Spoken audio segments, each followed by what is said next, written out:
परहेजगारों के लिए उनके परवरदिगार के यहाँ नेमत के बाग हैं। क्या हम फर्माबरदारों को नाफरमानों की तरह नेमतों से महरूम कर देंगे? तुम्हें क्या हो गया है? कैसी तजवीजें करते हो?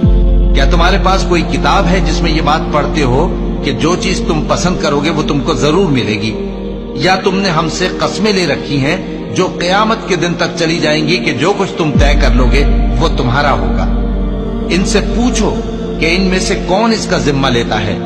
क्या इस कौल में इनके कुछ शरीक हैं? अगर ये सच्चे हैं तो अपने शरीकों को ले आएं। जिस दिन पिंडली से कपड़ा उठा दिया जाएगा और कुफ्फार सजदे के लिए बुलाए जाएंगे, फिर वो सजदा न कर सकेंगे। उनकी आंखें झुकी हुई होंगी और उन पर जिल्लत छा रही होगी, हालांकि पहले उस वक्त सजदे के लिए बुलाए जाते थे जबकि वो सही और सालिम थे। तो मुझको इस कलाम के झुटलाने वालों से समझ लेने दो।